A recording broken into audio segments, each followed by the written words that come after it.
Olá, boa noite. Olá, pessoal. Vamos começar mais um bate-papo com o Ed. Boa noite todo mundo que está entrando. Nós vamos começar, portanto, a 8ª edição do bate-papo com o Ed. Aqui hoje eu conversei com a Lorena Vitória, com a Aline Valéria, Beth Rodrigues, Adriana Coelho, Washington Fabre e Dilei Márcio de Carvalho, né?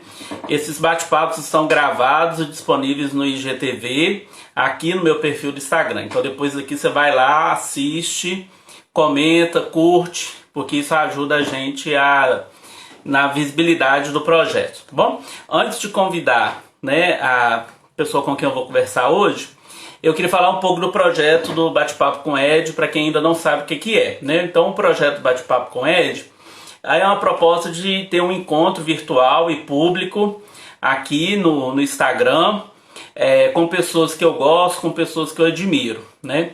É ser um espaço, portanto, de reflexão de ideias plurais, respeitosas, demonstrando aí diferentes olhares, né, de pessoas diferentes, pessoas que eu gosto e que eu convivo. Então aqui só vai ter pessoas que eu gosto. Uma oportunidade também de conhecer um pouco a trajetória dessas pessoas, suas conquistas, suas contribuições, né, para o mundo, seja aí de forma acadêmica, de forma política, em projetos sociais, etc. Né? E também é um momento, né, de encontro nesse contexto que nós estamos vivendo da pandemia, né, um afago aí para os nossos isolamentos sociais. No bate-papo de hoje, nesse 8º bate-papo com o Ed, eu vou conversar com uma pessoa que eu gosto muito, que eu admiro muito, pela sua trajetória e pela amizade que eu tenho com essa pessoa, né? Eu vou conversar com a Iracide Matos, né? Mas antes de convidá-la aqui para entrar, eu vou falar um pouco sobre quem é a Iraci, para que vocês possam, né, conhecer quem ainda não conhece. A Iracide Matos, ela formou em serviço social pela Universidade Gama Filho do Rio de Janeiro em 1985, né? Ela é pós-graduada em Ação Social e Cidadania, Políticas e Projetos Sociais, e também em Terapia Familiar e de Casal Sistêmica. Ela ingressou no serviço público aqui em Governador Valadares no primeiro concurso público que teve aqui, e aí ela se tornou, portanto, a primeira assistente social da antiga Fusobras, hoje Secretaria Municipal de Assistência Social, que foi lá que eu conheci a Iraci. A Iraci também ela participou da criação e presidiu o Conselho Municipal de Assistência Social e auxiliou vários outros conselhos de políticas sociais. Ela coordenou também o setor de requerimento do BPC, Benefício de Prestação Continuada, em Governador Valadares, através da Secretaria Municipal de Assistência Social e do INSS. Em 2004, ela gerenciou o Departamento de Acompanhamento do Processo Legislativo. Na área da saúde, a Iraci foi diretora executiva do Hospital Municipal de Valadares e coordenou por 3 anos o CADEF, Centro de Apoio ao Deficiente Físico de Governador Valadares. Paralelamente à sua função de servidora, ela é colaboradora há mais de 20 anos, integrando a equipe multidisciplinar do Polo Integrado de Assistência Odontológica ao Paciente Especial, né, que nós conhecemos como PAOP, da Universidade Vale do Rio Doce. Né? Então, hoje eu sou colega da Iraci lá na Univale. Lá no PAOP, a Iraci criou a Associação de Pais e Amigos do PAOP, a APAP, que é uma instituição de defesa dos direitos dos usuários, né, do PAOP, e que tem a função de promover a interação entre a equipe e uma troca de experiência entre os pais. Ela também já foi preceptora do estágio de serviço social da Univale, lecionou no curso de pós-graduação de saúde mental e intervenção psicossocial, de políticas de saúde e de assistência social. Então ela tem um conhecimento da máquina pública, né, e uma dedicação aí de anos, sobretudo às causas sociais, e tem atuado agora no Legislativo como vereadora, já no seu 2º mandato. Então é sobre isso tudo que nós vamos conversar com a Iraci. Vou convidar a Iraci para entrar e a gente começa o nosso bate-papo. Vamos aguardar.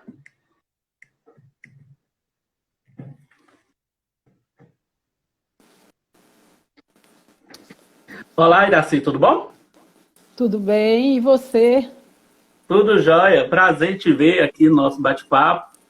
O prazer é todo meu. Nós estamos distanciados, né? A gente se encontrava todos os dias de manhã na Univale, agora não estamos podendo fazer esse encontro. Verdade. Iraci, muito bom estar com você aqui, né? Porque nossa relação ela é muito próxima já há alguns anos, né? Iraci, para quem não sabe, né? O meu primeiro serviço foi de educador social no município e eu trabalhava junto com a Iraci na Secretaria de Assistência Social. Então, muita coisa que eu aprendi de administração pública e de políticas sociais foi com a Iraci. Depois a gente foi colega de conselhos, né? E hoje na Univale. Edmárcio, é um prazer grande estar aqui com você. Eu tenho muito orgulho de ver você já lá na academia como professor. Eu te vi ainda um menino, né? Posso chamar de menino, porque foi realmente Sim. um rapazinho muito novo na Secretaria de Assistência Social, colaborador já naquela época, você já tinha muito interesse em colaborar, né? Sempre foi participativo. Então, para mim é um prazer e um orgulho estar aqui conversando com você. O prazer é meu, viu? Muito bom. Estou muito feliz porque você aceitou o convite, né?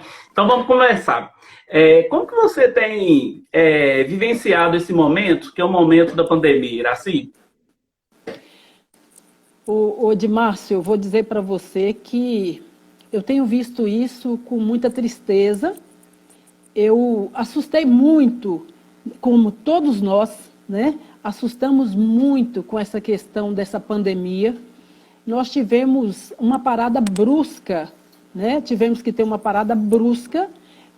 A gente tem o costume de planejar a vida e nós não tivemos esse tempo de planejar para parar, inclusive parar de conviver com as pessoas que a gente ama. E eu tenho grande preocupação, porque nós conhecemos, a gente sabe, né, da precariedade do serviço público, nós sabemos da precariedade da população mais vulnerável, do sofrimento dela, de acesso à água. E um dos cuidados para não se contaminar, de orientação dos órgãos de saúde, é lavar as mãos o tempo inteiro, né? Porque, na verdade, como comprar álcool uma população que vive com benefício 5, 6 pessoas? Né? O álcool custa, hoje o álcool custa R$ 10, não é para qualquer pessoa. Então, isso tudo me preocupa, me dá angústia, né? Mas é o momento. É o momento e eu tive que me reconstruir, né? Eu fiquei uns 2 dias paralisada, assim, triste, preocupada, né? O distanciamento da família, sem poder sair na rua, privatização de liberdade mesmo, né? Então eu fiquei meio que igual todas, eu penso que todas as pessoas se assustaram com essa questão da pandemia, né? E sem contar que a gente tem preocupação com os trabalhadores, aqueles trabalhadores que eram invisíveis hoje, que são a maioria jovens, que sobrevivem com esse trabalho e que eles também não têm esse direito desse cuidado que a gente tem, que seria o isolamento. Se expõe os trabalhadores da saúde com a falta e os hospitais do SUS também, que a gente sabe que a nossa saúde é precária, né? Sim. E o que exige essa doença, ela exige cuidados e não tem o que mais precisaria, que é o teste para os trabalhadores da saúde. Equipamentos de proteção e testes, né? Então isso tudo me angustia, me deixa muito preocupada. O que você tem feito, Iraci, para, assim, no campo pessoal, né, para se distrair, às vezes, né, quando com essa preocupação, o que você tem feito para distrair e o que você já não aguenta mais nesse contexto? Essa primeira semana que eu fiquei catatônica, eu me revesti de coragem para reinventar, porque eu sou uma pessoa pública e eu não posso parar. Né? Como é que eu posso parar nessa função minha pública? Então, reinventamos esse home office que dobra o trabalho, porque eu não ficava em casa, né? O meu trabalho era o dia inteiro fora de casa, só vim em casa para fazer as coisas básicas e ia para a rua, né? Então, nós nos reinventamos. Gabinete fechado, né? A Univale PAOP parou. Eu fiquei assustadíssima, porque nós fizemos um curso de capacitação no dia 14 de março para os estagiários de odontologia. De repente, na segunda-feira, a gente não estava mais trabalhando. que era de 16, 17 de março. Então nós tivemos que nos reinventar. Eu me reinventei e estou trabalhando muito, mas muito mesmo. Eu não tenho tédio, eu tenho preocupação. E trabalho, né, é a sua característica mesmo. Você, na sua trajetória profissional aí, você é a primeira assistente social concursada do município. Você começou já fazendo história, né? Como que é isso? Como que é Sim. essa trajetória sua? Mas fechando a questão da pandemia, que a gente não consegue esquecer, sim, o que me restabelece é a confiança de que tudo isso, toda essa parada vai gerar na humanidade, vai trazer a condição da humanidade se refletir para talvez voltar melhor, né? Eu acho Tomara, que né? a gente já estava vivendo a barbárie. A gente já estava vivendo a barbárie. As coisas já não estavam caminhando da forma que tinha que caminhar, né? O sentimento, as pessoas, um corre-corre, um consumismo absurdo. Tomara que a gente aprenda, tomara que a gente consiga olhar para o outro com um olhar mais humano, mais solidário. Tomara que a gente consiga voltar disso tudo, que isso tudo passe, mas que a humanidade seja mais solidária e seja melhor. Que a gente cuide mais uns dos outros. Agora, com relação à minha trajetória, hoje eu estava aqui pensando, na conversa com você, eu estava pensando o seguinte, eu estou me remetendo a 32 anos atrás. Eu me formei, você disse, né, em 85. 88, eu trabalhei no antigo Senesp, que era um centro especializado em pessoas com tratamento de habilitação e reabilitação para pessoas com deficiência. Foi o meu primeiro contato, com as famílias de pessoas com deficiência. Eu nunca tinha tido contato com pessoas e famílias com deficiência, nunca. Então, lá no Senesp, eu integrava uma equipe multidisciplinar e lá eu tive a oportunidade de ver o quanto que essas famílias sofriam. Não existia política pública, né? Eram poucos pais que saíam de casa, aqueles que tinham mais conhecimento, mais formação na área de educação, eles que levavam para buscar habilitar os filhos, reabilitar ou habilitar os filhos. Então, no Senesp, eu tive a oportunidade, para você ver, nunca saiu da minha cabeça isso. Eu fui fazer uma visita domiciliar. Quando eu cheguei na casa, eu fiquei chocada. Essa imagem, eu falando com você, eu estou visualizando ela. Era uma pessoa, uma criança de 12 a 13 anos, não me lembro a idade, enjaulada. Síndrome de Down enjaulada. Essa criança, ela recebia alimentação, tinha um colchão, uma grade de ferro e ela ficava ali dentro. Enjaulada. Os pais não tinham domínio, os pais não tinham conhecimento que a síndrome de Down é a síndrome do amor, né? Sim. Se você habilita os seus filhos, se tem interação social, com certeza não teria esse problema. Então, eu sofri muito com isso. Quando eu fui para a Secretaria de Assistência Social, eu já tinha tido esse contato com esse sofrimento, com essas pessoas mais pobres, né? Então, eu, lá na Secretaria de Assistência Social, eu percebia, eu já via que existia essa parcela da população sofrida, muito pobre, não tinha benefício nenhum. Eu sofria muito no final de semana quando uma família ia no meu setor pedir cesta básica, porque era assistencialismo, não tinha garantia de leis, era assistencialismo, não tinha proteção social, não tinha repasse de recursos. Então, quando a família ia no meu setor e me pedia uma cesta básica e a igreja não tinha, porque era mantido pela igreja, era o fim do meu final de semana. Era o final do meu final de semana acabava. Então, eu sou uma pessoa que eu acompanhei a assistência social desde o seu primeiro de implantação. Desde do início, quando a Constituição de 88 separou o artigo 203 e 204 para criar a Lei Orgânica de Assistência Social, que é a Lei 8.742, em 1993. É a LOAS. A LOAS veio como libertação para estruturar a política de assistência social enquanto política pública. Isso foi uma das maiores vitórias em 93. Em 96, o município de Governador Valadares teve a criação do seu CPF, que é o Conselho Plano e Fundo, a participação da sociedade civil organizada para estruturar a política de assistência social. Aí criamos o Conselho de Assistência Social. Ninguém sabia o que era aquilo. Ninguém sabia o que era o Conselho. Né? Eu saía como presidente do Conselho, aceitei ser presidente para aprender. Eu saía como presidente nos sábados procurando quem tinha. As pessoas que tinham parabólica, eu com aquela fita cassete grande, para dar para a pessoa, para gravar, para a gente capacitar os conselheiros. Para a gente entender o que era essa política, Sim. O que era essa descentralização, o que era esse CPF. Né? A gente não sabia. Então, Edmárcio, em 2004 veio o SUS. Com o SUS vieram a proteção social, veio as normas operacionais, né? A proteção social básica, de média complexidade, especial e alta complexidade, foi o diferencial. A política avançou.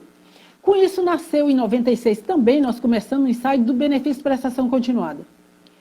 O benefício de prestação continuada foi a libertação. Esse benefício ele veio libertar as pessoas do sofrimento, que era o repasse de um salário mínimo. Para quem não tinha, era totalmente desprovido de renda, era um salário mínimo. Aquilo é como se fosse eu. Aí eu assumi o benefício de prestação continuada na parceria com o INSS. Eu é quem que assumi mesmo. Eu falei, não, eu estou assistindo essa pobreza, estou assistindo esse sofrimento, agora vem um benefício, eu não vou assumir? Ninguém sabia o que era. Eu tive que estudar muito, eu tive que entrar para o INSS, abrir as portas e encontrei lá pessoas humanas que também ajudavam o requerimento a andar rápido. E quando saía um benefício para o idoso ou para a pessoa com deficiência, que é o público que tem direito, né, ao benefício, para mim era uma vitória. A partir do benefício, nós começamos a perceber que parecia que tinha aumentado o número de pessoas com deficiência em Governador Valadares. Esse foi o estímulo para os pais procurarem incluir os seus filhos nos serviços de assistência, de habilitação e reabilitação. Então, participar da construção da política de assistência social, ela me fortalece quando eu me lembro, como foi esses dias agora, eu pensando em conversar com você, porque a gente tem que trazer para a memória muitos anos, 32 anos. Sim. Então, a minha relação com assistência social, com as pessoas com deficiência, está aí com 32 anos. E eu abracei essa causa da pessoa com deficiência. Para mim é uma causa. De lá para cá, eu nunca abri mão de lutar pelo direito dessas pessoas, de inclusão, de reabilitação, é uma causa. Bacana. A gente percebe, né, quem conhece um pouco da área, percebe que nos últimos anos a gente teve muitos avanços na política de assistência social, né? Em que medida você compreende o impacto disso na vida das pessoas? Porque quando a gente fala do direito à proteção social, não é todo mundo que entende, né? Às vezes pode ficar como um conceito. Né? Como que isso se materializa? Qual que é a importância prática para a vida do público da política de assistência? É o que eu te disse, libertadora. A estrutura da política de assistência social chama-se libertação. Porque a população mais vulnerável, viver de favor e de assistencialismo é muito triste. É muito penoso a gente assistir aquilo, né? E aí havia um abuso político com relação a isso, né? Eu assisti lá na secretaria, né? Abuso político de exigir mesmo voto e um absurdo. Então, a estrutura da política de assistência social eu vejo como uma política libertadora e que fez a diferença porque a criação dos equipamentos públicos que essa população tem para ir buscar os seus direitos, que são os CRAS, o CREAS, né, que dá a essa população a escuta, o acolhimento, para que ela possa sentir segura para falar suas dificuldades, né? Quanta coisa mudou para essas famílias, inclusive questões de violação de direitos, com a vigilância social, né, que veio para minimizar esses impactos de violação de direito.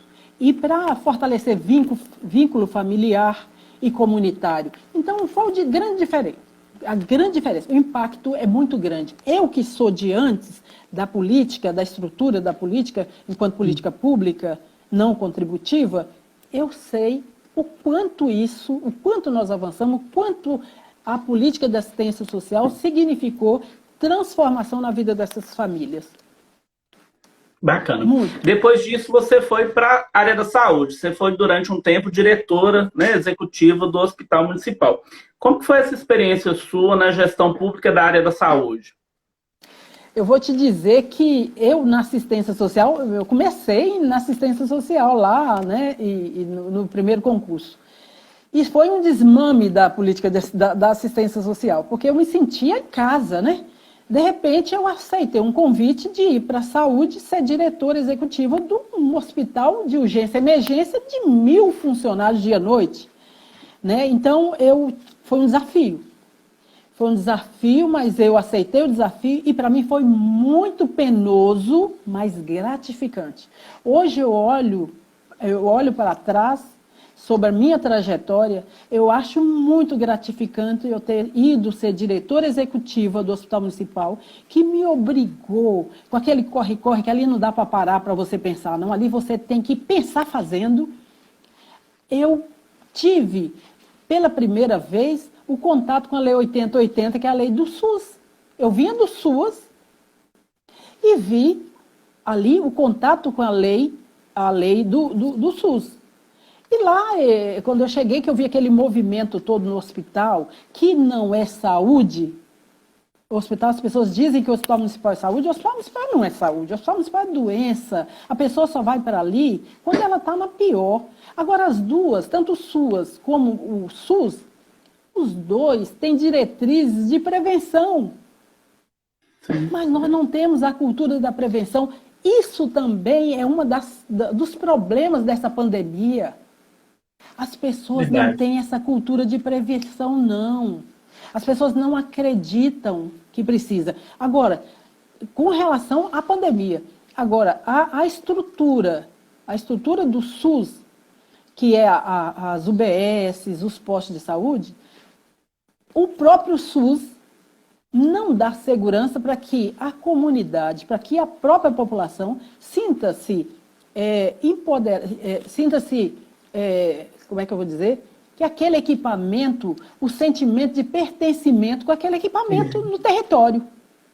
Porque o SUS, ele nunca ajusta a tabela. Então, os médicos, eles gostam de trabalhar no SUS, eles produzem no SUS, eles têm carinho pelo SUS, porém, a tabela não compensa. Não compensa. Então, assim, nenhum governo, depois da criação do SUS, que é 90, nenhum governo falou em ajustar a tabela do SUS. Isso desconstrói o SUS. Então, você acha que isso é um grande problema? É o principal problema do SUS? Um dos grandes problemas, não é o principal, um dos grandes problemas, né? Porque o que isso faz? Isso faz com que a população mantenha uma cultura hospitalocêntrica. Porque se você lá na base, no território, tem uma UBS, se a população sente que aquele equipamento pertence a ela, que qualquer hora do dia ou da noite que ela vai lá, com a gripe, com qualquer outra coisa mais leve, que não é o caso do Hospital Municipal, vai desafogar o Hospital Municipal. Entendi. E aí essa cultura hospitalocêntrica, ela é mantida exatamente pela falta de estrutura que o SUS dá e segurança que o SUS dá para a população. Não é culpa da população. Entendi. Iraci, depois dessa experiência toda sua, na assistência e na saúde... deixa eu só falar mais uma coisa para você. E aí, o que eu quero te dizer? Quando eu cheguei no Hospital Municipal, lá, eu percebi que eu precisava fazer alguma coisa. Eu percebi o hospital super lotado, né, por causa dessa questão toda que eu falei com você, eu precisava de fazer alguma coisa. O que eu fiz?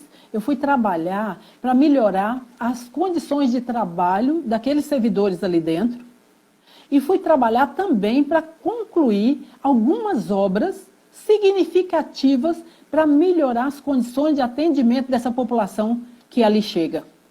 E foi gratificante. Eu tenho saudade, para te dizer, do Hospital Municipal. Aprendi a ter muitos amigos ali dentro e a respeitar aqueles trabalhadores dali. Porque ali as pessoas dedicam com amor. É verdade. Verdade.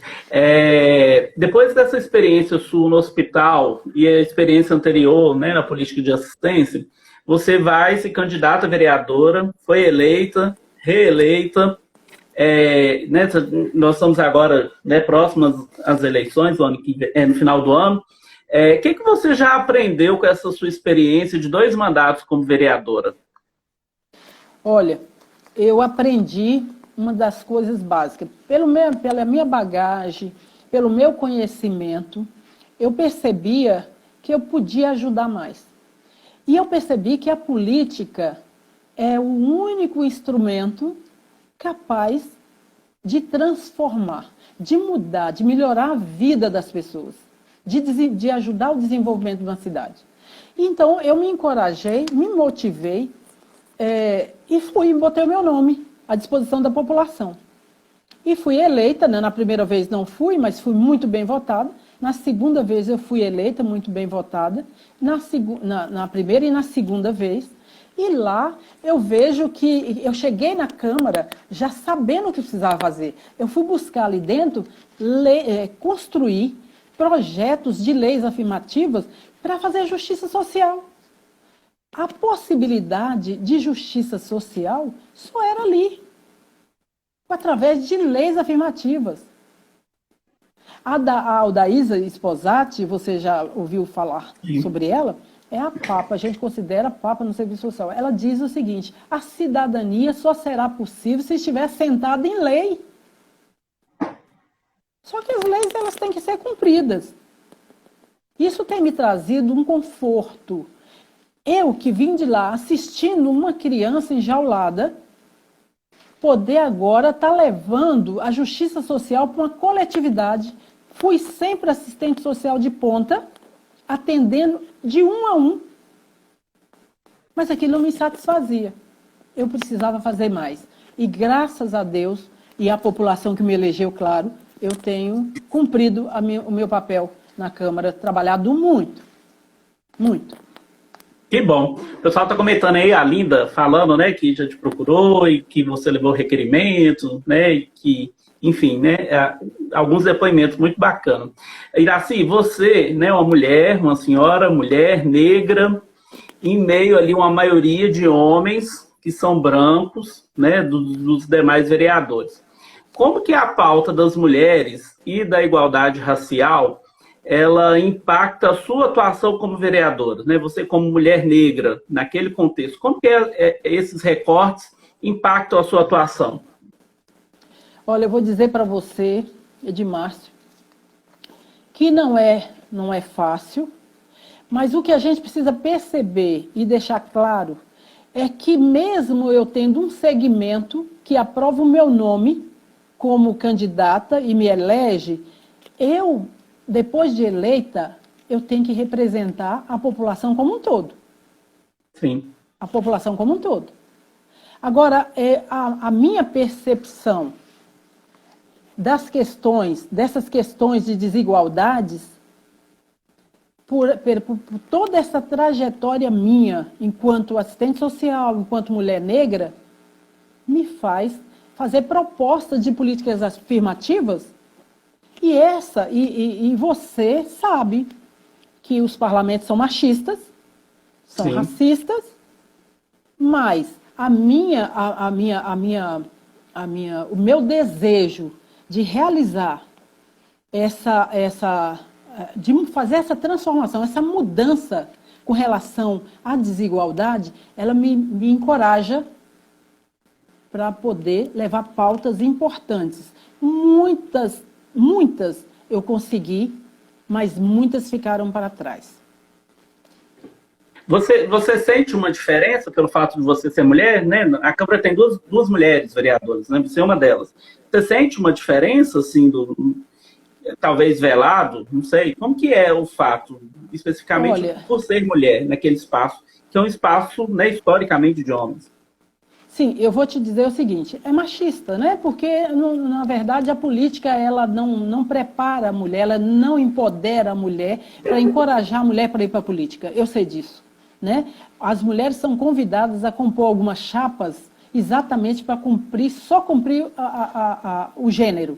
A questão do gênero, né, que seria 30%, porque as mulheres realmente não são encorajadas a participar da política. Eu sinto muita falta de mais mulheres na Câmara, porque nós, mulheres, mesmo tendo a diferença hoje com a minha colega que tem lá, a gente está sempre do lado uma da outra. E são muitos homens para derrubar algumas coisas que a gente acredita. Por exemplo, uma lei que é até uma lei minha, a parada segura para mulheres. Parada segura para mulheres é uma lei importantíssima, onde o ônibus vai parar, a condução vai parar mais próximo da casa dela das 22 às 5 da manhã. Quem entende uma pauta dessa são as mulheres. São as mulheres. Mulheres é quem faz leis para mulheres. Nós é que sentimos. Então, os homens, eles têm diferença, eles têm dificuldade de aprovar, porque para eles é mimimi. Assim como a questão do racismo, toda vez que eu levei uma pauta que era aprovação de política afirmativa na Câmara, foi rejeitada, porque eu não sou racista, não basta não ser racista, tem que ser antirracista. Exatamente. Não é? E nós nunca vamos atingir, não vamos acabar com essa desigualdade se não for através de política pública. E política pública sai dos parlamentos. Verdade. Né? Então, por isso que as mulheres precisam se sentir encorajadas. Hoje tem financiamento para mulheres, né, de campanha. As mulheres precisam encorajar e vir para a política. Vir para a política. Ocupar esse espaço, né? Importante. Ocupar espaço de poder, a gente faz uma grande diferença. Uma grande diferença. Com certeza. Iraci, você está no seu segundo mandato. No seu primeiro mandato, a gestão era de um partido de esquerda, né? No atual, é de um partido de direita. O que tem de comum entre os dois lados? E o que tem de diferente? Você, como vereadora, né, que está vivenciando agora, né, o final de uma gestão de direita, mas já vivenciou uma de esquerda. O que tem de comum e o que tem de diferente nessas concepções partidárias diferentes? Ou não tem? Posso dizer uma coisa para você? Para mim, não funciona essa diferença. Por quê? Sabe por quê? Porque eu acabei de falar para você, que eu entendo que quando você é eleito para defender a população, para representar a população com transparência, com honestidade, você pauta, em vez de você pautar por esquerda ou direita, você pauta pelo direito, pela população. Eu primo pela população. Então, as mesmas dificuldades que eu tive de aprovar projetos de ação afirmativa, para transformar em leis de ação afirmativa, nenhum eu tive no outro. Entendeu? Então, assim, para mim, entre uma polaridade, eu estou do lado da população, é para que eu fui eleita. E aí você tem uma independência, vamos dizer assim. Você se posiciona de forma independente. Aí eu me posiciono, por isso que eu me posiciono como independente. Porque eu, sendo independente, eu vou votar nos projetos conforme meus valores e princípios. Mas isso não é complicado no jogo político? Não fica como se talvez você ficasse em cima do muro? Não. Como que é isso? Não fica. Eu não me sinto assim. Nunca me senti. Né? Eu iniciei em 2 bancadas. Sim. Mas quando eu me senti, eu sou uma mulher muito difícil, tá? Eu vou chamar de difícil porque eu digo que eu nasci para servir, amo lidar com pessoas e gente, eu nasci para mexer com gente, eu amo gente, mas eu não gosto de ser subserviente. De forma alguma. Eu não aceito subserviência. Então, caminhar reto, e pensar no bem da população, para mim, se eu avaliar, olha, a parada segura para mulheres, se fosse uma outra vereadora levando, eu vou votar, porque é bom para as mulheres. Sim. Isso vai melhorar essa desigualdade aqui. Isso vai melhorar as condições de vida, dessa população, desse segmento. Entendeu? Então, assim, a minha independência, eu acho que a melhor posição na Câmara é independente. Você não é cooptado. Você não é cooptado. Você acha que a população devia ser assim também, né? Seria um amadurecimento político? Porque, no sentido geral, nacional, nós também estamos passando por isso, né? De sair de um governo de um lado e ir para o outro, e talvez a maturidade política esteja nesse sentido, das pessoas procurarem mais resultados e menos discursos ideológicos? Olha, eu acho que a organização da política, ela é complexa, muito complexa. Eu penso que o ideal seria, mas essa organização é no mundo inteiro. Ela não vai mudar, entendeu? Não tem como mudar essa estrutura. Então, o posicionamento de cada parlamentar, ele está intrinsecamente ligado aos seus valores morais e os seus princípios. Não tem como. É a mesma coisa dizer assim, não vou entrar para a política, porque a política não é lugar de gente honesta. Isso é o maior equívoco, porque a política é transformadora. A política é que transforma. Então, você não muda os seus princípios e caráter porque você está no parlamento. E eu sou uma pessoa que eu sigo muito a minha consciência. E sigo muito o que eu pedi como voto à população e sigo muito respeito à população que me elegeu. Eu estou na Câmara para fazer justiça social. Eu falo isso na tribuna o tempo inteiro. Então, se vem alguma proposta que eu vejo que vai penalizar, especialmente a população mais carente, eu estou fora. E a organização da política não me dá essa liberdade. Diferente. Entendeu? O respeito, você não perde o respeito por um gestor que não comunga com as suas ideias. E nem o gestor perde o respeito com você. Na Câmara, todo mundo já sabe o meu posicionamento diante de algumas matérias que vão. É o meu perfil. Bacana. Iraci, com esse seu perfil, você já teve vários projetos de leis que você conseguiu, né? A maioria na Câmara, eles foram aprovados, alguns já foram efetivados, outros ainda não foram executados. Você citou aí, né, a parada, né, dos ônibus a partir das 10 horas para as mulheres, é fruto de um projeto seu. Quais são os outros projetos de leis que você, né, já conseguiu aprovação e que você se orgulha nesses 2 mandatos? Alguns desses projetos. Olha, eu vou dizer para você que eu separei aqui, eu tenho 25 leis aprovadas. E não é fácil, não. Não é fácil aprovar, mas eu sou uma pessoa, Edmar, que eu ando na cidade, depois que eu me elegia vereadora, antes eu já olhava com a população que eu interagia. Mas eu ando na cidade hoje vendo com um olhar clínico, vou chamar de um olhar clínico, para ver o que eu posso contribuir para melhorar isso aqui. O que eu posso contribuir com a saúde para melhorar as condições de trabalho dos servidores? O que eu posso fazer pela educação? O que eu posso fazer para criar a intersetorialidade das políticas públicas? Então, eu sou uma pessoa que eu vivo pensando, eu acordo 3 horas da manhã e estou pensando, o que eu vou, as reuniões da Câmara começa dia 1º, todo dia 1º do mês, 7 dias úteis, tem reunião na Câmara. Eu já vou indo, muito antes, eu já sei todos os projetos de leis que eu vou entrar e todos os requerimentos que eu vou fazer através da Câmara. Então, assim, eu trabalho muito pensando, inclusive, na questão da cidade. Então, aqui, eu tenho um projeto, eu separei, eu não vou falar os 25, mas eu separei alguns aqui, uns 3 ou 4, uns 4 ou 5 eu vou falar para vocês, que é importante demais.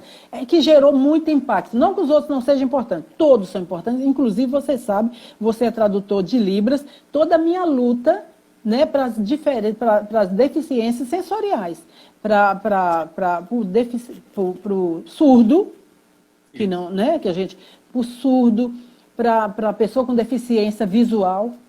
É uma luta muito grande. E essa pauta, ela é aquecida por mim. Né? Eu preciso, sozinha, eu não faço nada. Eu preciso do voto, inclusive da sanção, normalmente do executivo. Mas eu penso nessas pessoas. Eu me coloco no lugar dessas pessoas. É a minha essência. Me colocar no lugar do outro é a minha essência. Então, o que foi uma vitória para a cidade de Governador Valadares? Que aí abrange tudo. Quando a gente pensa na questão social, não dá para desvincular o ser humano de outras políticas. Não dá, nós somos integrais. Nós somos um ser humano integral, na integralidade, né? Não tem como você cuidar só da sua cabeça se ela está no seu corpo, né? Então, a democratização, olha que vitória, a democratização do acesso à Ibituruna. Olha que vitória para a população do Governador Valadares. Além de que muitas pessoas morreram, muitos morreram, nascidos em Valadares, sem ter o acesso lá, porque precisa ou você ter a sua condução, ou você ter condição de pagar para ser levado. Hoje o transporte público vai lá, fomentou o turismo, aquece a economia da cidade, porque nós somos uma cidade dormitório, e muitas pessoas deixam de viajar, seguir para a Bahia, que vem de São Paulo, que vem do Rio de Janeiro, para conhecer o Pico da Ibituruna, que é um monumento ecológico reconhecido no mundo inteiro. Né? É reconhecido no mundo inteiro. Então, para mim, foi uma das maiores vitórias da população de Governador Valadares. Trabalhou com a política de lazer, cultura, onde os idosos... Eu assisti uma vez um ônibus cheio que veio para um evento de idoso, que veio aqui em Valadares, foram todos tirar foto da Ibituruna. E quando eu fui nesse evento, eles me parabenizaram, mas que maravilha, foi ótimo. E todo mundo faz selfie na Ibituruna. Verdade. Então é um monumento e essa democratização me fez sentir orgulhosa de ser aprovado. Não foi uma lei fácil de aprovar, não. Ela também foi uma lei que eu tive que voltar com ela umas 2 vezes. Não. Além de que a população que vive na Ibituruna tem o acesso ao transporte público. Né? Lá tem pessoas que vivem lá, que moram lá, trabalhadores lá na Ibituruna, não é gente de classe A, não. Lá tem pessoas que têm pequenos sítios, que moram lá e que precisam do transporte público. Esse é o primeiro. O outro é para impedir a violência, o feminicídio, impede o acesso ao exercício de cargo de emprego, bem como prestar serviço e participar de licitações administrativas. Pessoas que tenham praticado crime nos termos da Lei Maria da Penha. Claro que transitado em julgado. Sim. Né? Hoje no município nós temos essa segurança. E o desembarque seguro, que eu já falei lá, e o outro que foi uma luta muito grande, uma grande vitória também, desde quando existem esses canais abertos em Governador Valadares, eles matam pessoas. Ceifa a vida de pessoas, por falta simplesmente de uma mureta para impedir que caiam carros, motos, bicicletas.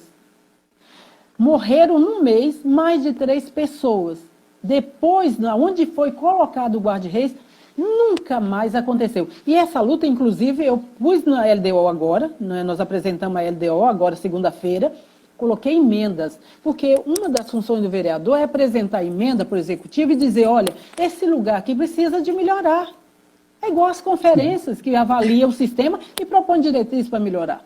Dificilmente elas são aprovadas, normalmente os prefeitos vetam, mas o vereador é o maior colaborador da gestão pública, do executivo, porque ele anda muito e sabe aonde precisa melhorar. E se você sabe disso, se não estiver no orçamento, na LDO, não tiver diretriz, se não tiver no orçamento, não tem como trabalhar. Não sai, né? Então, os guarda-reis foi um grande ganho também para a população de Governador Valadares. E as outras eu queria agora, nesse momento que não dá nem para ficar falando, são muitas, incentivo à leitura, são muitas, em todos os segmentos da pessoa com deficiência. Eu tenho também uma luta grande, que foi não suspender, essa foi a minha primeira lei, não suspender no período de férias o Vale Transporte das pessoas com deficiência intelectual. Essas pessoas só tinham direito de ir às instituições para fazer o tratamento e no período de férias, que era, por exemplo, a VAD, férias escolar, o CRAED, suspende a passagem. Quer dizer que a convivência social e comunitária não existe. E eu entrei com um projeto de lei, que é uma luta, porque eu achei que isso aí também não contempla a convivência social e comunitária dessas famílias. Nossa passagem em Governador Valadares não é barata, porque as pessoas moram aonde? Para vir no centro, buscar qualquer que seja, resolver qualquer problema para vir no centro é caríssimo, né? É muito caro. Então, essas pessoas... eu entrei com um projeto de lei que valeu 2 anos. Foi uma vitória. 2 anos as pessoas puderam ter, as pessoas com deficiência intelectual puderam ter o mesmo direito das pessoas com deficiência física só. Você trabalhou lá, você sabe. Sim, eu lembro. Entendeu? E eu acho complicadíssimo um menino que tem deficiência intelectual entender por que ele não pode ir na casa da avó. Na verdade, essa lei, ela separa, né? Ela distingue, e não tem lógica isso, né? Pessoa com deficiência. Não tem. Me diz uma coisa, você que também é voltado para a questão da pessoa com deficiência, que você é um dos melhores, não vou falar o melhor para não ofender os outros, mas um dos melhores tradutores de Libras de Governador Valadares. Eu tenho um grande respeito pelo seu trabalho. Me diz você, aqui, se existe inclusão sem acessibilidade. Não tem como, impossível. Não existe inclusão sem acessibilidade. E me diz se existe cidadania sem inclusão. Verdade. É isso que os governos precisam entender. É isso que eles precisam entender, que nós já estamos vivendo no século XXI e que lutar por uma coisa que devia ser natural. A empresa, as pessoas andaram, tiveram o direito, e aí tiveram o direito cerceado. Nós conseguimos juntar 5.000 assinaturas, que hoje está na mão do Executivo. Infelizmente, lamentavelmente, com a pandemia, nós vamos precisar esperar passar a pandemia para que a gente possa rever essa situação. O Supremo Tribunal, ele entendeu que essa lei deve ser levada para a Câmara pelo Executivo. Então, nós estamos aguardando. Não vamos aguardar, deixa passar a pandemia, que nós vamos lutar. Enquanto eu puder, eu vou lutar pelo direito de inclusão. Bacana. Graci, nós estamos chegando nos 50 minutos, ainda dá tempo um pouco. Nós temos a possibilidade de pensar, talvez, no futuro, assim, uma Iraci prefeita? Não estava no roteiro, não, mas fiquei pensando aqui. Uai, eu posso te dizer que coragem eu tenho demais, tá? Só não tenho condição financeira, mas coragem eu tenho muito. Coragem e o conhecimento da máquina. E o que precisa, o que eu vejo que um gestor numa cidade, ele precisa saber governar com prioridades. Prioridades. E colocar a vida e o ser humano acima de qualquer coisa. O prefeito humano, um gestor humano, ele muda, ele transforma a cidade. Porque se a população ela tem acesso ao serviço, se essa população ela é acolhida nos setores que ela procura o direito dela, se essa população chega na saúde, ela tem uma qualidade, é isso que a população quer. Então, eu vou te dizer, meu amigo, que nas mãos de Deus está a minha vida e eu não tenho medo. Não tenho medo, não. E dou conta. Dou conta. Porque eu não. Isso vai ser ótimo. Não, quando eu me coloco para desenvolver qualquer atividade, eu dou tudo de mim. Tudo. Graci, atrelada a essa vida política sua, você já está há mais de 2 décadas, né, como colaboradora no Univale e atuando como assistente social no PAOP, né, que é esse programa, um dos vários programas sociais, né, vamos dizer assim, que a Univale tem. Eu queria que você falasse um pouco do PAOP, qual que é a relevância do PAOP e também qual que é a importância de um projeto desse numa universidade como é a nossa, que a gente atua lá, que é uma universidade comunitária, né, e que atua tanta gente. Ô Edmárcio, o PAOP é o lugar do meu coração. Trabalhar no PAOP, para mim, eu saí do Senesp, né? do Senesp, não, eu saí da Secretaria de Assistência e fui trabalhar no PAOP. O PAOP foi criado pela doutora Milene, idealizado pela doutora Milene Luca, que foi a primeira especialista em saúde bucal de pessoas com deficiência intelectual. Ela está assistindo a gente aqui. Um abraço, viu, Milene? Professora Um Milene. abraço para ela, está assistindo a gente. É isso. Tá, né? Então, o PAOP, ele foi criado há 25 anos atrás, idealizado pela doutora Milene, muito querida. Doutora Milene é ela que fez a entrevista para eu trabalhar lá, no PAOP, há 25 anos atrás. E eu tenho o PAOP, hoje a universidade tem esse serviço de excelência. O PAOP, ele nasceu muito antes do Brasil sorridente, que é o céu. No PAOP não tem, no município não tinha nenhum serviço especializado para atendimento de odontologia para as pessoas com deficiência. Foi também uma questão libertadora. Eu pude assistir ali as pessoas chegarem com os filhos, já com toda a complicação, né? Toda a complicação neuropsicomotora, com tudo que tem de complicação na deficiência, ainda com dor. E essa equipe do PAOP, eu tenho orgulho de trabalhar com a equipe do PAOP, porque é uma equipe de notório saber, é uma equipe que tem perfil para estar ali. Eu já assisti a doutora Milene passando pelo corredor, esse dia eu fui para a minha sala e chorei, ela tratando a boca de uma criança que não permitia o tratamento de forma alguma, não permitia o tratamento, ela cantando, porque essa criança foi adaptada a sentar na cadeira, cantando para fazer o tratamento odontológico. Então ali é um lugar que tem uma equipe multidisciplinar. O PAOP, além da equipe multidisciplinar, ele tem um trabalho que destaca no atendimento do Estado. Todo o Estado nós atendemos. Né? Nós temos mais de 1.500 inscritos. Nós já atendemos a Vitória, o Estado, nós já atendemos, teve um período que a gente atendia Bahia e Espírito Santo.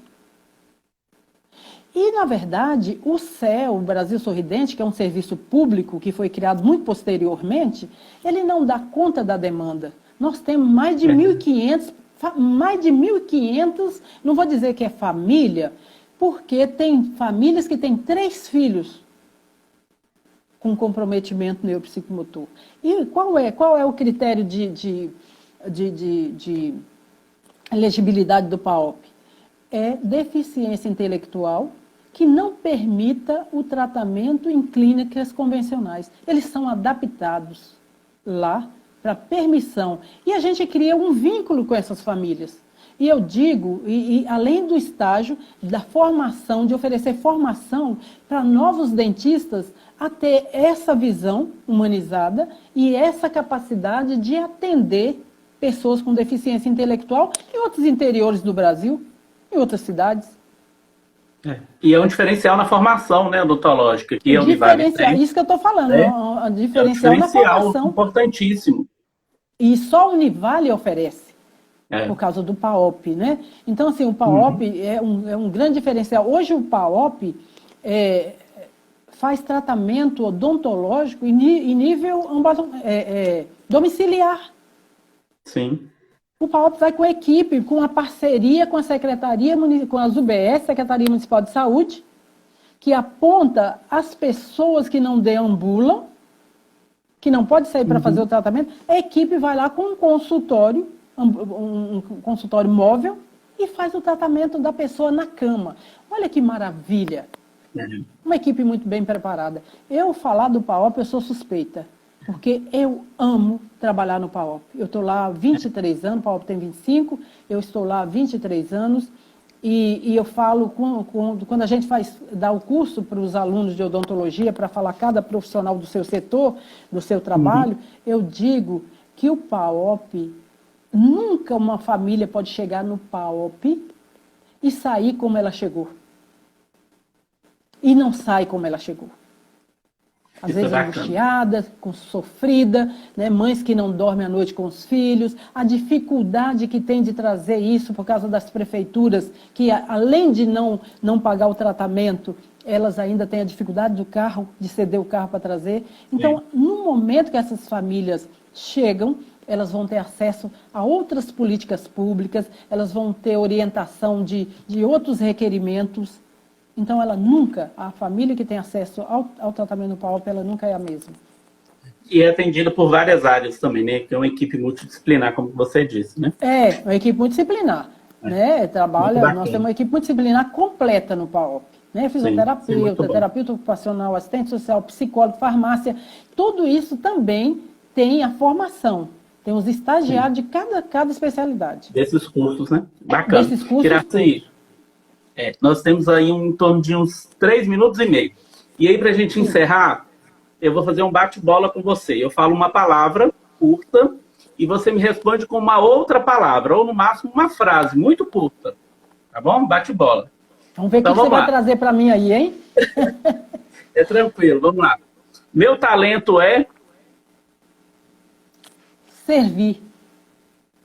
Ok. Meu maior defeito é. Defeito é difícil, né? Meu maior defeito pode ser é, querer exigir. Como é que eu vou dizer? Meu maior defeito é lutar pelo que eu acredito. Pode ser um defeito para outras pessoas. Sim, pode. Perco a paciência com. Mentiras. Ok. Sucesso. Dedicação. Um medo.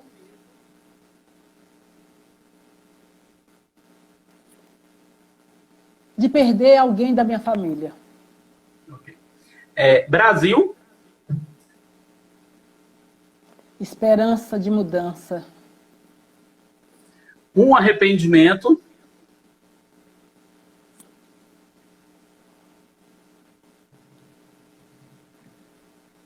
Nossa, mas será que eu não arrependo de nada? De um arrependimento de não ter ligado para você para fazer uma live Antes, né? antes. Tá, joia, tá valendo. Estilo. Estilo. É, Um estilo. Mulher negra corajosa. muito bom. Raiva.